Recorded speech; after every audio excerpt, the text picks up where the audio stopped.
Gini Bude, ada beberapa prinsip yang perlu kita tahu tentang hubungan kita dengan manusia. Yang pertama adalah untuk orang yang melabrak Bude dengan kasus yang kecil. Saya ulang dulu kasusnya. Bude lagi lomba voli 17 Agustus juara 1. Lalu Bude kumpul, siapa di antara kita yang mau maju pas pengumuman nih? Kita kan lagi happy-happynya ngambil hadiah nih satu orang. Majulah satu orang yang ngelabrak ini. Bude tak sengaja bilang, kok cadangan yang maju?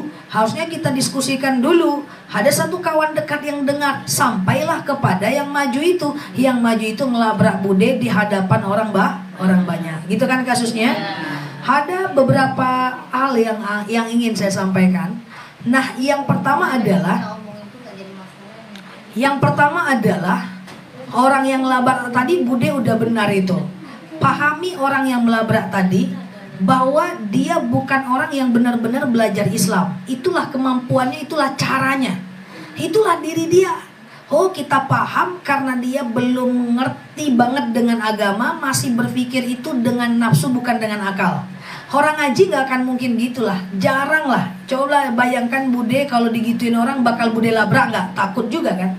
Nah, jadi kita pahami bahwa oh dia itu masih belum paham, oh dia itu masih gitulah orangnya. Dan itu sering saya lakukan. Ketika saya ngomong sedikit tapi dikasarin, oke, ya udah, memang dia orangnya seperti itu. Itu karena ilmunya yang belum mumpuni, kemudian latar belakangnya yang belum bagus. Dia tidak bisa Bude, orang itu harus kita kasihani. Dia tidak bisa tahu efek apa yang dia dapatkan ketika dia melabrak. Padahal efek bagi dirinya itu buruk loh. Dia bakal nyakitin Bude sampai 2 bulan. Dia mungkin akan dibalas oleh Allah atas keburukan dia. Dan belum tentu orang percaya sama dia. Nah, dia nggak ngerti dia Bude. Kita kasihani dia, nggak usah kita benci dia. Ini orang kasihan nih Bu. Dia melukai orang sampai 2 bulan. Aku gitu Ustaz. Nah, itu satu. Yang melabrak tadi aku memang enggak mapal Ustaz. Ya. Enggak marah aku dong. Ya. Cuman aku marah, aku enggak nyangka kalau yang tadi yang berat dulu baru yang berapa variabel nih. Ya, jadi yang pertama adalah kita yang melabrak itu, ya disitulah ilmunya. Kita nggak tahu. Kita tahu bahwa dia itu belum lagi banyak belajar. Sampai sini paham ya ibu-ibu semua ya? Dan yang kedua, ini paling penting sih, nggak terjadi di Bude, terjadi di kita. Dilabrak kita di hadapan orang banyak, belum tentu yang lain mendukung dia kok Bu. Itu penting Bu. Bisa jadi yang lain, ngapa nih jahat kali sama Bude, ngapa nih jahat kali sama orang tua. Bisa jadi Bude ini sabar ya dia dilabrak. Ini penting. Pemahaman bahwa nggak semua orang akan percaya sama dia penting untuk menguatkan kita. Emangnya gampang Bu menjatuhkan harga diri orang di hadapan orang banyak? Tidak, orang sekarang nggak bodoh Bu. Iya, orang sekarang nggak bodoh. Misalnya nih ada hujatan, misalnya contoh nauzubillah saya dihujat. Apakah semua orang akan membenci saya? Belum tentu Bu. Paham maksud ini? Orang sekarang nggak bodoh Bu. Dia udah bisa membedakan mana benar mana salah. Dan di situ saya akan filter yang suka sama saya bertahan, yang nggak suka ya berarti dia nggak bertahan. Udah kita tawakal. Orang sekarang nggak bodoh Bu. Pintar orang juga bisa menilai mana benar mana salah. Ini udah zaman orang pintar Bu. Jadi ketika ibu dilabrak, yang lain belum tentu akan jelek memandang ibu. Jadi I think nggak perlu malu sih. Saya pikir nggak perlu malu sih. Justru ketika kita menahan, misalnya nih kita dilabrak, kita tahan. Nah kalau kita gas lagi, harga diri kita jatuh. Iya dong, sekarang kalau kita balas, itu harga diri jatuh nggak? Oh jatuh, orang lihat kita berantem. Habis kesempatan kita mengambil simpati orang untuk bisa meniru akhlak kita. Kan kita pengen akhlak kita ditiru oleh orang Bu. Oh iya dong. Iya kan kita pengen jadi tauladan. Karena kita orang pengajian. Ya, kita fokusnya lillah. Jadi ketika kita dilabrak, prinsip yang pertama harus saya sampaikan adalah tidak semua orang akan percaya sama dia, dan nggak semua orang juga akan menganggap kita itu orang tak baik. Tidak ada yang perlu dimalukan itu. Dan seluruh akal sehat pasti paham, yang melabrak dengan yang dilabrak pasti yang nggak punya etika yang melabrak. Betul? Tidak ada yang perlu di. Ini buat bude oke, beli bude nggak malu. Ini yang lain nih kalau terjadi di kita nih, ya, bahwa ketika saya dilabrak atau saya dijelek-jelekin atau saya difitnah atau saya digosip atau saya dilabrak lah, kayak gitulah pura-puranya lah zaman-zaman dulu waktu saya masih usia belasan tahun ya kan. Nah, kan ada juga tuh namanya organisasi kan, dilabrak tetap kita tahan, jangan balas. Kalau kita balas, drop kita, harga diri kita jatuh. Nanti saya jelaskan kenapa harga diri kita jatuh. Tapi ketika kita tenang, itu satu ruangan bisa bela kita loh. Udahlah, jangan gitu lagi, gitu kali engkau, gitu kali engkau, gitu kali engkau. Ini yang tidak dipelajari oleh banyak orang. Sehingga amigdalanya kerja. Ketika dia dilabrak, dia bantah balik. Kalau kita bantah balik, harga diri kita jatuh. Orang bingung mau bela siapa. Oke? Nah, makanya menahan itu tanda bude jamaah saya. Mantap. Semangat bude. Ini poin 1 baru bude. Lenang ngilonya. Oke, gitu ya. Nah, karena begini, kata Imam Syafi'i yang kemarin saya sampaikan minggu lalu, orang yang kuat bukan orang yang mampu membalas setiap keburukan, yang suaranya lebih besar dalam perdebatan, yang pintarnya lebih kelihatan dalam perdebatan. Tapi orang yang kuat adalah orang yang menahan saat dia sanggup untuk balas. Bude mau sanggup balas, bisa bude. Bude tinggal dungka aja dia balas tuh. Kenapa bude menahan? Karena ada ilmunya. Bisa nggak bude balas? Siapa yang nggak bisa? Ayo 1 lawan 1. Nggak ada masalah. Kita labrak balik ke rumahnya apa susah? Emang susah ngelabrak orang? Gampang banget. Paham nggak saya ini? Gampang membalas tuh, Bu. Membalas tuh gampang. Cuma kan kita nggak mau. Ya, kita lebih memilih menahan. Jadi orang-orang yang beriman adalah orang yang mampu menahan saat dia sanggup untuk membalasnya. Bahkan kalau kita berdebat pun dengan orang, saya berdebat dengan bude, ya berdebat, saya tahu saya benar bude, tapi saya menghindari perdebatan. Walaupun saya tahu kalau saya debat pasti saya menang, karena saya paling pintar. Saya lebih pintar lah, pura-puranya gitulah. Saya sadar nih saya lebih pintar. Kalau bude menyalahkan saya mau debat, yakin saya menang, tapi saya memilih untuk tidak mendebat, itu saya masuk surga bude. Ini berdebat itu sangat tidak boleh. Kalau ada orang ngapa-ngapain kita jangan dibantah. Bukan karena kita tidak berani melawannya, tapi Islam melarang itu semua. Karena perdebatan hanya akan merusak hati. Dia tidak mencari kebenaran, tapi mengalahkan lawan.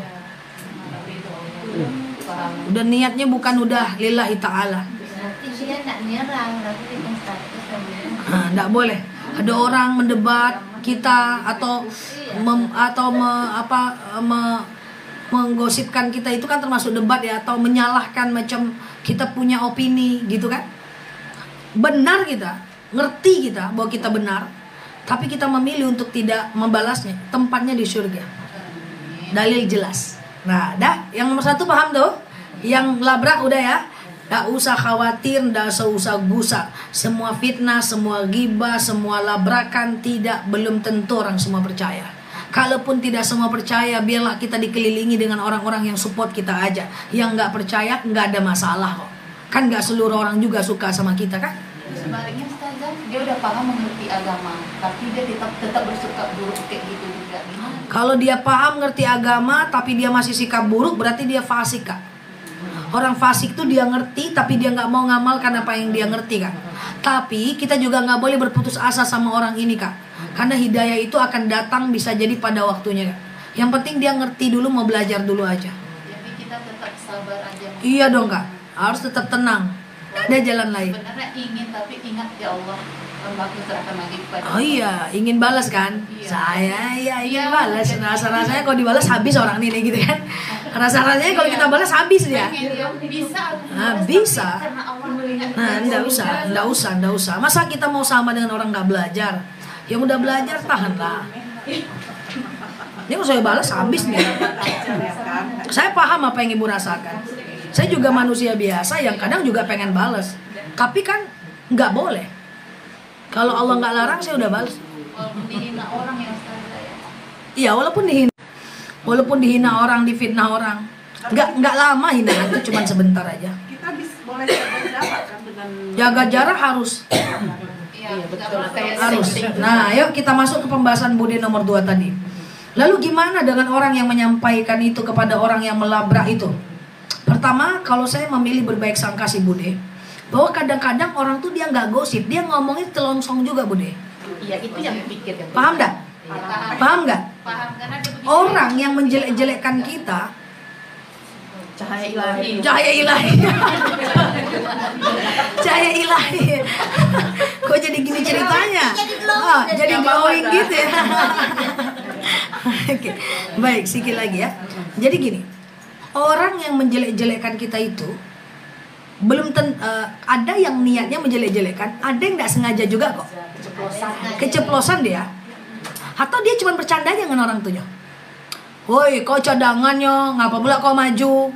Siapa bilang? Bude bilang gitu katanya. Dia nggak niat Bude. Ingat ya Bu, makanya persoalan privasi jangan banyak tahu orang. Kadang-kadang orang tuh nggak niat menjelek-jelekkan kita, tapi dia sampaikan aja privasi kita sama orang, habis kita. Kita mau marah, dia nggak sengaja. Paham nggak? Makanya memang berkawan tuh hati-hati, saya sangat setuju.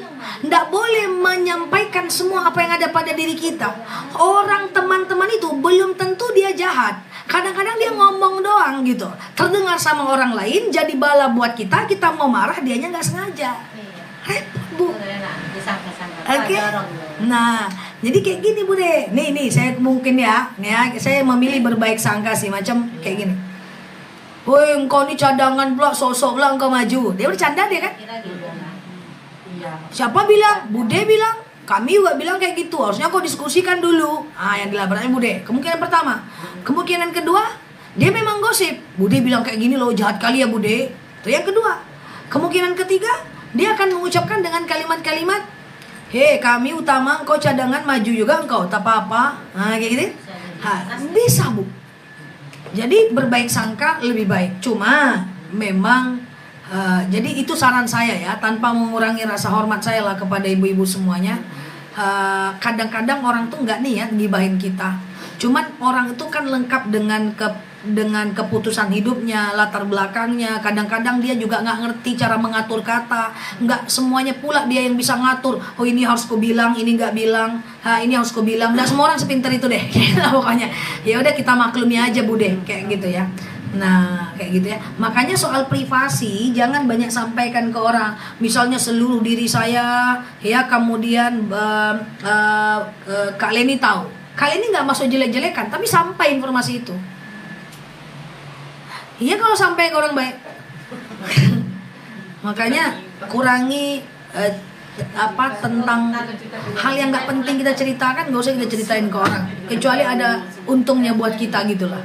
Latar belakang kita, apa yang kita punya, ya kecuali untuk menginspirasi orang lain, itu pun juga tidak boleh terlalu berlebihan karena nanti ada orang hasad. Walikulli nikmatin mahsud ya. Setiap orang yang hasad, setiap ada nikmat pasti ada orang hasad gitu ya.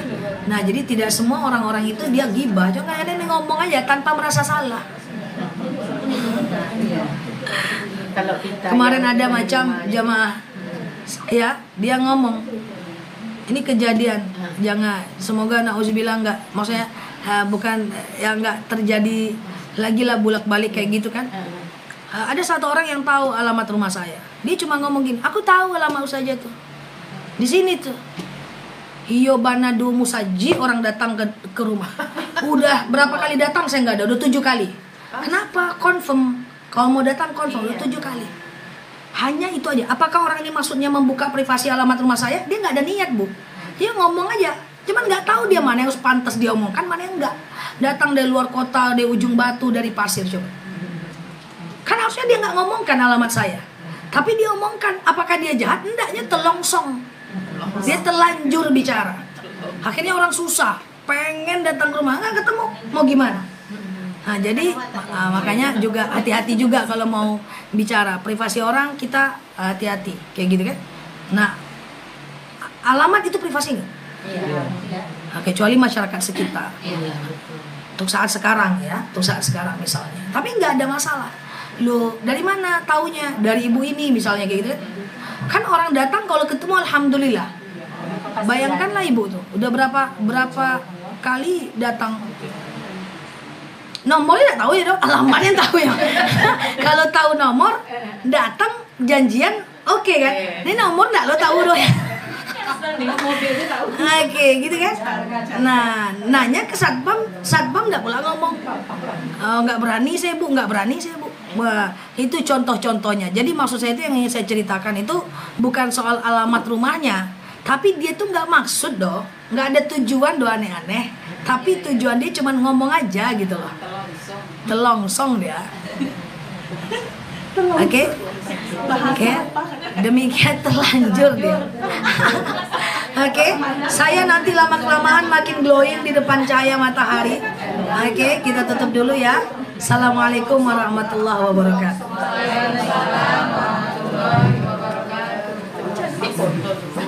Nah, cantik foto nih ya. Demikianlah acara pengajian kita pada hari ini. Terima kasih Ustazah atas ilmu yang telah Ustazah berikan kepada kami. Mudah-mudahan ilmu ini nanti bisa kami amalkan dalam kehidupan kami sehari-hari. Dan untuk Ustazah, mudah-mudahan ini menjadi ladang amal bagi Ustazah di akhirat nanti. Amin, amin ya rabbal alamin. Akhirul kalam, wabillahi taufiq wal hidayah. Assalamualaikum warahmatullahi wabarakatuh. A'udzubillahi minasyaitonirrajim. Bismillahirrahmanirrahim.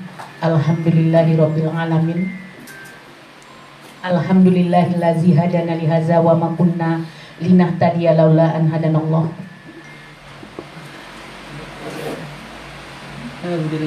Tolonglah siapa Mae apa Mae? Lupa doanya biasa itu. Kakak ini Bude lagi buat teh. Kasih lah. Dengar loh. Kak Kosen. Ingat lagi betul.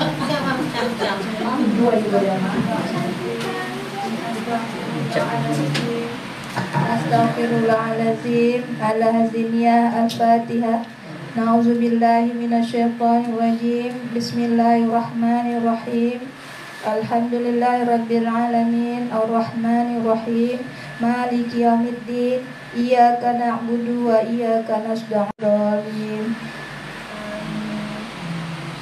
A'udzubillahi minasyaitonirrajim. Bismillahirrahmanirrahim. Alhamdulillahirabbil alamin. Wassalatu wassalamu ala asrafil anbiya'i wal mursalin wa ala alihi wa sahbihi rasulillahi ajma'in. Allahumma sholli ala sayyidina Muhammad sholatan tunjina biha min jamil ahwali wal afat wa taqdilana biha jami'il hajat wa tutahhiruna biha min jami'il sayyiat wa tarfa'una biha indaka a'la darajat wa tuballighuna biha min jami'il khair min jami'il kami aqsal ghayati min jami'il khairat fil hayati wa ba'dal mamat. Rabbana zalamna anfusana wa illam taghfir lana wa tarhamna lanakunanna minal khasirin. Allahumma inna nas'aluka salamatan fid din wal afiyatan fil jazadina wa ziyadatan fil ilmina wa barakatan fil rizqina wa taubatan qablal maut wa rahmatan indal maut wa maghfiratan ba'dal maut. Allahumma hawin alaina fi sakaratil maut wa najata minan nari wa ahwa indal hisab. Allahumma ighfir lana dzunubana wa liwalidayna warhamhuma kama rabbayana shaghira. Allahumma inna na'udzubika minal hammi wal hazan wa na'udzubika minal ajri wal kasal wa na'udzubika minal jubni wal bukhli wa na'udzubika min ghalabatid dain wa qaharir rijal. Rabbana hab lana min azwajina wa zurriyyatina qurratan a'yun waj'alna lil muttaqina imama. Rabbana atina min ladunka rahmah wa hayyi lana min amrina rasyada. Rabbana atina fid dunya hasanah wa fil akhirati hasanah wa qina azabannar. Wa sallallahu alaihi wasallam Muhammad wa ala ali Muhammad. Kemarin kita janji membahas tentang menempatkan zikir pada tempatnya sekaligus maknanya. Kemarin kita kaget tentang Masya Allah, ternyata ada salah definisi yang ada di dalam kepala kita, kan begitu kan? Maka ini menjadi momentum kita untuk membahas tentang bagaimana cara zikir pada tempatnya beserta maknanya. Sebenarnya tidak susah lagi kok ya, kita cukup hanya belajar sedikit karena sudah pernah kita sampaikan. Ada dalil anzil zikr manazilha, tempatkan zikir pada tempatnya. Ketika kita bisa menempatkan zikir pada tempatnya, rasa-rasanya itu zikir kita lebih elok, lebih yakin, kita lebih mantep ya. Kita mulai aja ibu-ibu ya. Yang pertama kemarin masih ingat? Ketika kita mengingat sesuatu, kita ulang aja dari awal ya. Ketika kita melihat sesuatu dan sesuatu itu bagus, tapi dia murni buatan Allah, tanpa campur tangan manusia. Lihat bayi baru lahir, lihat gunung yang tinggi, lihat samudra yang luas, lihat pelangi yang indah, lihat laut yang luas, lihat gunung, bukit, ya, salju yang luas. Yang penting bukan karena campur tangan manusia, tidak ada andil manusia di situ. Maka kita ucapnya apa kemarin? Allahu Akbar. Ma maknahu. Nah, maknanya belum kita bahas. Nah, apa maknanya? Allahu Akbar. Allah Maha Besar. Karena itu pertanda sesuatu itu murni adalah karena Allah. Allahu Akbar, murni karena Allah, tidak ada campur tangan manusia di situ. Allahu Akbar. Jadi dia murni karena Allah, gitu ya, gitu ya.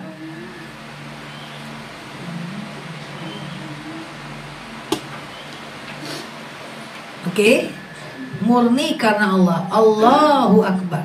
Allah Maha Besar. Jadi itu aja artinya, udah kita membesarkan Allah atas apa yang Allah kasih ciptaannya kepada kita. Clear? Nah, yang kedua, ketika melihat sesuatu dan sesuatu itu bercampur dengan tangan manusia, tetapi sesuatu itu bagus, cantik. Contoh, ngelihat orang cantik, dia udah perawatan, dia udah dandan. Lihat baju yang cantik, sudah karena campur tangan manusia. Lihat kue cantik, masjid cantik, lukisan cantik, rumah yang cantik, gedung tinggi. Ya, lihat sawah, tumbuh-tumbuhan, binatang yang mana udah dikasih makan oleh manusia. Lihat kucing cantik ya. Lihat apa burung yang cantik. Itu kan semuanya udah bercampur dengan campur tangan manusia. Ucapnya Masya Allah. Nah, apa makna Masya Allah itu? Masya Allah, ketika kita ucapkan Masya Allah, itu harus ada yang di dalam benak kita. Bukan Allah Maha Besar, bukan mengagung-agungkan Allah dalam artikulasi itu, tetapi kita menyatakan bahwa itu terjadi atas kehendak Allah. Masya Allah itu terjadi atas kehendak Allah. Catat aja dulu. Atas kehendak Allah. Masya Allah. Itu semua terjadi atas kehendak Allah.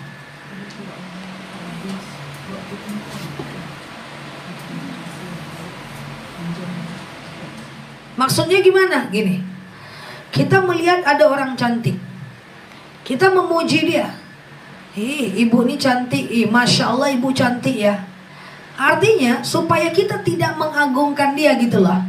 Maka kita bilang semua itu karena kehendak Allah loh, bukan karena kamu. Itu maksudnya.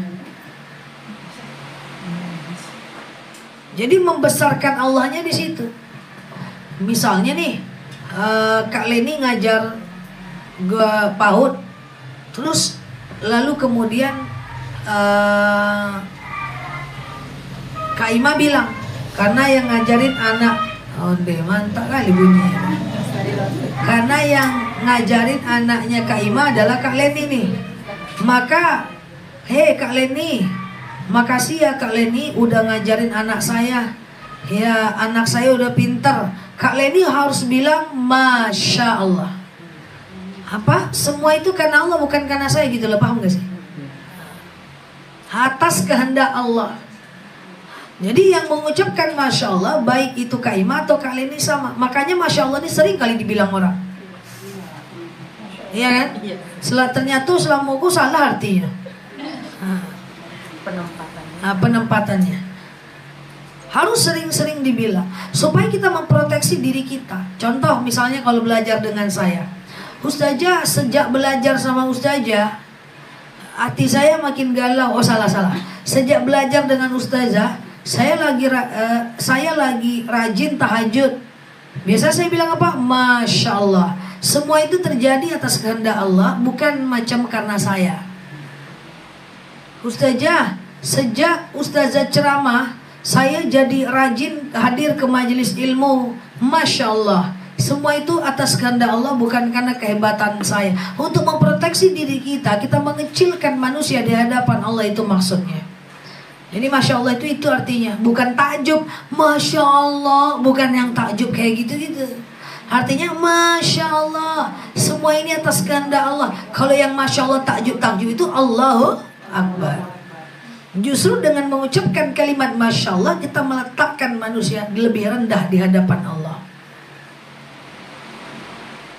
Ibu dokter profesinya, dok, saya itu cocok dok berobat dengan dokter. Sekali minum obat dokter sembuh saya. Dokternya bilang slebeu, ada bisa. Iya dong, ada bisa. Ya tetap dia harus ucapkan, baik dilafazkan atau tidak terserah, Masya Allah. Ya itu adalah terjadi karena kehendak Allah. Masya Allah. Bukan karena saya, tapi macam karena kehendak Allah. Jadi Masya Allah itu diucapkan baik orang yang memuji maupun orang-orang yang dipuji, itu semuanya kena. Masya Allah Bude, cantik kali baju Bude. Artinya apa? Bude dapat baju itu atas kehendak Allah, betul? Bude bilang apa? Alhamdulillah.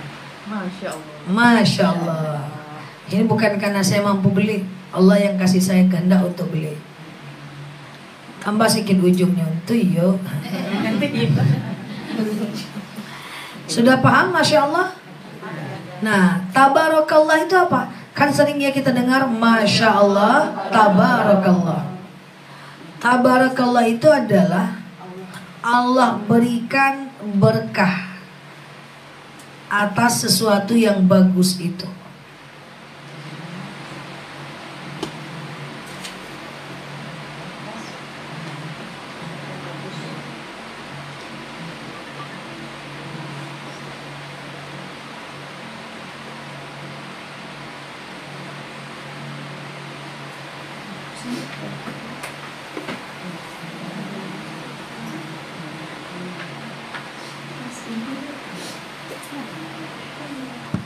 Udah catat? Nah, artinya Allah berikan berkah. Contoh misalnya, apa tadi penggunaannya? Kak Leni, cantik tulisan kakak kak. Atau Kak Leni, cantik kacamata kak. Masya Allah tabarakallah kak, cantik kali kacamata kakak. Atau Kak Leni, pintar kali kakak. Ini sholawat tadi pas saya sampai terdengar ke simpang Duyong tuh. Jawabannya ya. Kali ini mantap kali suara sholawat kakak tadi tuh kak. Masya Allah tabarakallah, suara kakak bagus. Artinya itu semua terjadi atas kehendak Allah kak. Suara kakak bagus, kehendak Allah nggak? Oh iya dong, saya nggak bisa kayak gitu. Allah nggak kehendaki suara saya bagus, ya kan? Nah atas kehendak Allah kak, tabarakallah, dan kemudian berkahlah suara itu maksudnya. Berkahlah. Kita kan pengennya berkah kan? Apa yang kita lihat semua pengen berkah. Lihat padi, Masya Allah tabarakallah. Ya padi itu indah karena Allah, subur karena Allah, tabarakallah. Berkahlah untuk padi itu. Bagus kan artinya? Nah cuman masalahnya sekarang semua manusia ngomong Masya Allah tabarakallah tanpa tahu arti. Orang non muslim pun yang bilang Masya Allah tabarakallah, ya kan? Saya sering teman-teman saya ketemu orang di mana gitu, non muslim. Saya pernah ketemu orang macam di Jakarta ya. Dia lihat saya, katanya dia non muslim gitu, tapi sering lihat saya macam di TikTok gitu kan. Yaudah, kumpul kak, kumpul makan bareng. Sebentar-bentar dia bilang Masya Allah tabarakallah. Sebentar-bentar dia bilang Masya Allah, saya tuh sering dengar kamu, saya tuh suka kayak gitu, walaupun saya non muslim katanya gitu ya. Udah kita satu meja aja makan, dikit-dikit Masya Allah tabarakallah, sisi Masya Allah tabarakallah gitu kan. Nah itu walaupun dia nggak tahu artinya, saking udah boomingnya. Tapi kalau kita tahu, kita meresapi maknanya, nah itu bagus ya. Semua terjadi atas kehendak Allah, dan Allah berikan engkau berkah atas itu. Ya, ngerinya lagi orang non muslim ngomong Masya Allah tabarakallah dibanding Nurul Mawaddah mah. Nah, memang setiap lisannya dia zikir loh. Tapi orang baik ya, bukan orang tak baik. Artinya dia ramah. Masya Allah tabarakallah. Wih ya alhamdulillah gitu ya. Ngeri lah lagi sama orang Islam kayak gitu lah ibaratnya. Oke? Dah? Berarti kalau nengok kue yang cantik ucapnya Masya Allah. Kalau di dalam rumah sering-sering bilang Masya Allah tabarakallah. Kita lihat kue kita cantik, kita buat sendiri nih. Sis lagi bikin kue keju. Bukan menjadi sendiri, mengecilkan diri sendiri. Itu mengucilkan diri sendiri loh. Coba kalau masih bilang memuji berarti lu paham lah itu, udah pulang waduh, tunggu. Bukan memuji diri sendiri. Kita bikin kue keju enak, cantik modelnya, kupu kuah, Masya Allah tabarakallah. Semua ini karena kehendak Allah, bukan karena saya pintar masak. Jadi justru kita mengecilkan diri dan membesarkan Allah. Dan berkah Allah atas kue keju saya ini. Paham dah kira-kira? Nggak paham pulang Pak dulu. Jadi Masya Allah tabarakallah itu bisa kita ucapkan ketika kita melihat sesuatu yang indah. Itu semua terjadi karena kehendak Allah. Ketika kita yang dibilang indah, itu semua terjadi karena kehendak Allah. Atau sesuatu yang ada di sekitar kita, akibat perbuatan kita dia menjadi indah. Masya Allah tabarakallah. Saya sering lihat kucing saya, Masya Allah tabarakallah. Itu terjadi atas kehendak Allah. Dia sehat bukan karena saya. Berkala atas dirinya. Ya kan? Nah kayak gitu misalnya. Atau saya sering ngelihat bikin sesuatu yang tadinya saya nggak bisa, rupa-rupanya akhirnya saya mampu melakukan di luar ekspektasi saya. Masya Allah tabarakallah. Sukses. Artinya ini karena kehendak Allah, bukan karena kehebatan saya. Tabarakallah, berkah Allah atas itu semua. Oke. Lah, lanjut, udah pulang-pulang aku dong. Nah, yang pertama tadi ucapan apa? Allahu Akbar. Yang kedua, Masya Allah, tabarakallah. Nah, betul ya. Yang ketiga, kapan pendepatan kalimat Subhanallah? Subhanallah ini diucapkan ya. Hah? Apa? Udah aman? Ya, Subhanallah itu diucapkan saat kita menengok sesuatu yang buruk, tapi kita nggak kena, kita cuma nengok doang. Contoh, kita lihat orang berantem, kita lihat mobil macet, kita lihat orang bertengkar suami istri, kita lihat orang dicopet, kita lihat orang HP-nya jatuh, kita lihat orang bertengkar, kita lihat orang bertumbuk-tumbuk, kita lihat orang demo. Kita cuma lihat, tapi itu buruk. Itu ucapnya Subhanallah. Maha suci Allah. Subhanallah, Maha suci Allah. Ma maknahu, maknanya adalah kita itu artinya segala puji bagi Allah. Kita memuji Allah atas keburukan itu. Kita puji Allah atas keburukan itu. Itu makna dari Subhanallah. Contoh, ada orang berantem. Subhanallah, ngapa kalian berantem nak? Subhanallah, ngapa kalian berantem nak? Allah Maha Suci, yang berantem itu kalian. Jadi apapun yang keburukan yang terjadi, kita tetap mensucikan Allah gitu loh. Paham gak kira-kira? Jadi banyak orang yang salah penempatannya. Dia pakai subhanallah pada sesuatu yang indah.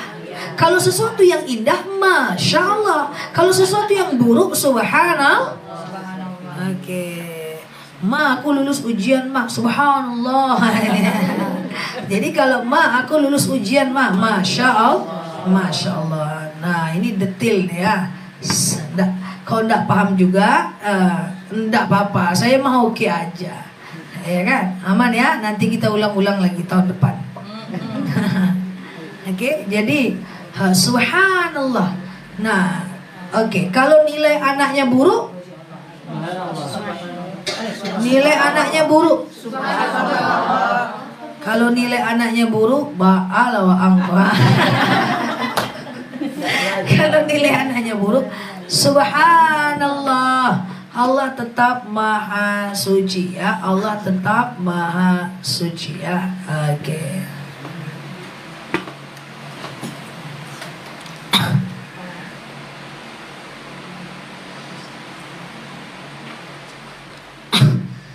Ada suami istri berantem, berantuk dia, berantem, maka kita ucapnya subhanallah.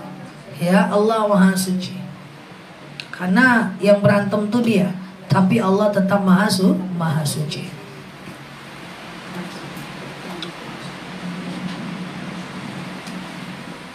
Oke? Paham? Ibu lagi ibu ngeliat orang yang kerja di rumah ibu nyetrika bolong pakaian ibu. Ibu ucapnya? Subhanallah. Ibu ucapnya? Subhanallah. Salah. Astagfirullah. Oh, astagfirullah. Beda. Subhanallah itu kalau kita lihat doang. Lah kalau pakaian kita kan kita kena, kita korban. Enggak bisa subhanallah. Nanti itu nomor 4. Jadi ingat, subhanallah itu kalau lihat doang, kita nggak ngalamin, kita tidak korban. Qadarullah. Nah, oke, dah. Sekarang nomor berapa lagi? 4. Kita yang kena, kita yang korban, kita yang terlibat. Tadi kan cuman lihat orang berantem, cuman lihat orang berdebat, cuma lihat orang demo, cuma lihat orang tabrakan, itu kan cuma ngelihat orang doang kan. Nah, sekarang kita yang kena, kita yang terantuk, kita yang bertengkar, kita yang digosipin orang, kita kena sesuatu yang buruk kayak tadi. Baju kita dicuri orang, baju kita disetrika bolong, atau kita kena minyak panas, atau kita yang terjatuh, kita terjelungkang, atau kita yang lagi minum keselak, atau kita lagi malam makan keselak, kalau kita lagi jalan handphone kita jatuh, atau kita lagi jalan kita kejebak macet. Pokoknya yang buruk terjadi pada kita, ucapnya la haula wala quwata illa billah. Makanya terkejut tuh la haula wala quwata illa billah. Terjatuh handphonenya, la haula wala quwata illa billah. Tidak daya dan kekuatan melainkan kekuatan Allah. Mati lampu ucapnya la haula wala quwata illa billah. Tidak daya dan kekuatan melainkan kekuatan Allah Azza wa Jalla. Jadi la haula wala quwata illa billah adalah tiada daya dan kekuatan melainkan kekuatan Allah. Ibu digosipin ya, Bude digosipin sama Kak Leni dan Kak Ima. Bude ngomong apa? Digosipin. Ya, saya bilang sama Bude digosipin tuh Bude. Sama Kak Penny, sama Kak Ima. Bude jawabnya apa? La haula wala quwata illa billah. Pintar kali anak mama. Dilabrak Ustazah. Aku dilabrak kemarin 2 bulan yang lewat. Dilabrak. Sampai aku nangis 1 bulan lah siang malam Ustazah. Astagfirullahaladzim. Labrak Apa Bude nangis 1 bulan? Hah? yang terdekat. Jangan nangis Bude. Memang nangis, tidak bohong loh. Ini udah tahan 2 bulan ini baru terapa. Sampai Ustazah udah kutahan, tidak bisa kutahan lagi, baru aku ngomong sama Ustazah ini. Karena udah aku aku nih lemah iman Ustazah. Jadi aku tidak menyalahkan orang yang menyampaikan, tidak menyalah orang yang melabrak aku. Aku minta mohon sama Ustazah aja, karena Ustazah kan Ustazahnya kami. Kalau aku tidak bisa menyelesaikan masalah yang ku alami ini, tentu aku ngadu ke Ustazah. Tadi pun tidak mau ngaji sebenarnya dong.